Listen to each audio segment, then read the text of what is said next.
Hey guys, today we're going to do notes over tangents. And remember we learned about tangents when we first started this unit on circles. We learned that a tangent is a line that's drawn on the outside of a circle and it touches a circle in one point. So we've got three properties we want to make sure you know about a tangent. So the first one is a line is tangent to a circle if and only if it is perpendicular to a radius drawn to the point of tangency. So when you've got a tangent right here, this point D is your point of tangency. The radius is drawn to that line, the tangent line at the point of tangency. And every time that happens, you're going to have a right angle that's formed because it's perpendicular. Okay, so some things to think about. For example, if you make a right triangle out of this, you may have to use the Pythagorean theorem to figure out segment lengths or parts in that triangle. So recall that a squared plus b squared equals c squared. The c always has to be across from the right angle. Another thing to think about is that if you know a squared plus b squared equals c squared, then you know that that's a right triangle, and so you know that when you draw that radius, that's a line of tangency right there. Okay, another property is congruent tangents. If two segments from the same exterior point are tangent to a circle, then they're going to be congruent to each other. So if you've got this point B and you've got two tangents drawn from that same point, they're going to be congruent to each other. All right, third property is if a polygon is circumscribed around a circle, then all sides are tangent to the circle. So thinking back to the properties that we just talked about, if you've got this tangent line right here and this tangent line right here, both drawn from the same point, you know those are congruent to each other. You know these are going to be congruent to each other because they're drawn from the same point. You know these are going to be congruent to each other because they're drawn from the same point. So that'll help us find things like the perimeter of a polygon that's been circumscribed around a circle. Okay, let's see. Okay, on our first example, we have a radius that's drawn to a tangent, and so it's going to form a right angle right there. This little part right here is also a radius, so it has to equal the same thing as this radius because all radii in a circle are equal, so that's going to be 9 right there. This length of this whole segment is 17. You add those two parts together. That's using that segment addition postulate, if you remember that. So now we're able to use Pythagorean theorem. I'm going to abbreviate, I hope that's okay, to figure out the segment length. So we've got a squared plus b squared equals c squared. That's going to be 9 squared plus x squared. The 17 has to be your c because it's across from the right angle. All right, working that out, we get 81 plus x squared equals 289. Subtracting 81, we get 208. And then when I take the square root of both sides, I get the square root of 208. And the square root of 208 simplifies to be 4 square root of 13. So that's your answer, or as a decimal, it's 14.422. So that would be the value of x. All right, next we've got another right triangle because we've got a radius drawn to a tangent, so it's perpendicular right there. They told us right here that the radius length is 8, so this radius length is also 8, which makes this whole segment 16. All right, now we can use Pythagorean theorem again. We can say a squared plus b squared equals c squared. So 13 squared plus 16 squared equals x squared. Working that out, we get 169 plus 256 equals x squared. When you add those together, you get 425. Take the square root of both sides. All right, and then when you simplify the square root of 425, it becomes 5 square root of 17. Or, as a decimal, you can say 20.616. And that would be the value of x. Something to think about is that x was your hypotenuse. It's across from the right angle. It has to be bigger than those other two sides. So that's just something to help you check to see if you did it right, if it makes logical sense or not.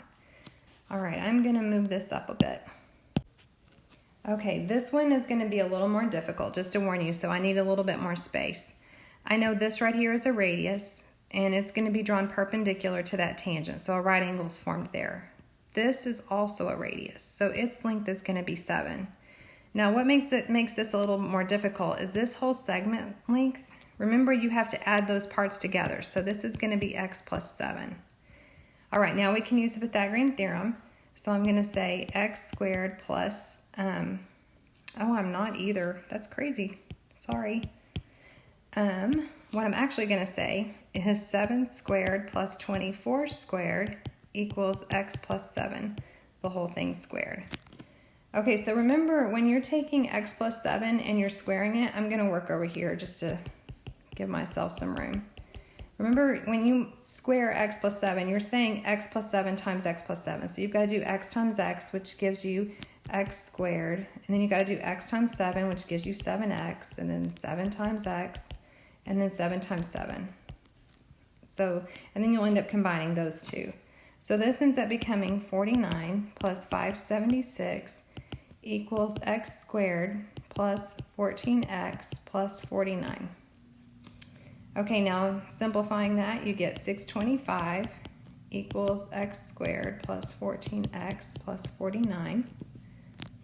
All right, you need to move the 625 over here. Because of this x squared, you have to have everything on the same side set equal to 0 so that you can either factor or do quadratic formula.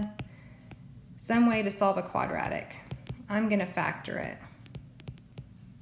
So I subtracted 625 from that 49. Okay, so when you factor it, let me erase this over here. Okay, so some people use the box. Some people just go straight into factoring. This one isn't terrible. It's just kind of got some big numbers is the only problem. So I'm going to put my x squared here. I'm going to put negative 576 here. You're looking for two numbers that multiply to be negative 576 and that are going to add to be a positive 14x. So the two numbers are going to be a positive 32x, or the two terms are going to be that, a positive 32x and a negative 18x. They multiply to be a negative 576x squared, but they add to be positive 14.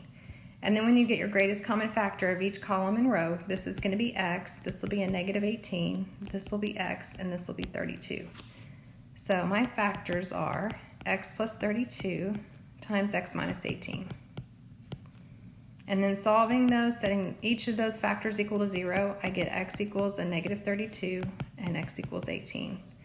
Now remember, that's representing this x value right here, which is part of a segment length. So we can't use this x equals negative 32. We're just going to use x equals 18. So that's our answer. Okay, I cleared that off so we can do the next one. So the next one, we've got a radius drawn perpendicular to a tangent.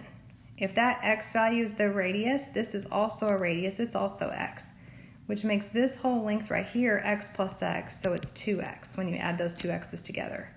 So when you do Pythagorean theorem, remember this length right here is 17, and it's across from the right angle, so it has to be your c value. So you're going to do 8 squared plus all of that 2x gets squared, and that equals 17 squared. So when you work this out, you get 64 plus, when you square all of 2x, it becomes 4x squared equals 289. So 4x squared, when you subtract 64 from 289, you get 225. And then when you divide by the 4, I'm just going to leave it as a fraction, so 225 over 4. Now you're going to take the square root of both sides. When I take the square root of a fraction, I have to take the square root of the top and the bottom. So the square root of 225 is 15, and the square root of 4 is 2. So 15 halves is my answer. All right, next one. Again, we have a radius drawn to a tangent, so a right angle is formed. That's a radius, and so is this. So this will also be x, which makes this whole length x plus 4. So doing Pythagorean theorem, we're going to say x squared plus 10 squared equals that whole hypotenuse length x plus 4 squared. All right, working that out, we get x squared plus 100 equals, remember that's saying x plus 4 times x plus 4. So when you multiply that out, you get x squared. When you multiply x times x, you'll do x times 4 and 4 times x, and that becomes 8x. And then 4 times 4 is 16. All right, your x squareds are going to cancel, which makes it nice for us. So 100 equals 8x plus 16. Move the 16 over, we get 84 equals 8x. So x equals 10.5. And that's our answer. All right, on the next one, this one's not so bad. We've got two tangents drawn from the same point outside of a circle. That makes them congruent to each other. So you're just going to set them equal to each other. All right, moving the 3x over here, you get 5x minus 39 equals 16. All right, move your 39 over here. So 5x equals 55, which when we divide by 5, we get x equals 11, and that's our answer. These have all been pretty nice. We're just asking you for the value of x. So just be real cautious when you take a quiz to make sure you're finding what you actually need to find. All right, on the next one, I'm gonna clear this off well, I guess I have plenty of room actually. Okay, so if you'll notice, you have a whole bunch of, this is a triangle that's circumscribed around a circle. You have a whole bunch of tangents that are drawn from the same points outside of the circle. So these two tangents here drawn from point K are going to be equal to each other. So this part here will also be 7. And then because this whole length is 26, when I do 26 minus 7, I get that this part right here is 19. And again, these tangents are drawn from the same point outside of a circle, so they're going to be equal to each other, which makes this 19. Then you also know that these two tangents are drawn from the same point, so they're going to be equal to each other. I don't know what the number is though, so I need to figure that out. So I'm going to say 15x minus 7 equals 4x plus 15. In solving that, I get 11x equals 22, so x equals 2. When I plug that in, I'm going to do 4 times 2 plus 15, which gives me 23. And 15 times 2 is 30 minus 7, which is also 23. All right, now it's asking me to find the perimeter, so I just need to add up all of those sides. So the perimeter equals 26 plus 19 plus 23 plus another 23 plus 7. And when you add all of those together, you're going to get 98. And that's the perimeter of that triangle. All right, I hope that makes sense. If it doesn't, we have our tutorial times on Zoom, and you're more than welcome to join in to ask questions. You can also email us. We'll gladly help you. And I hope you have had a good week this week. Talk to you later. Bye.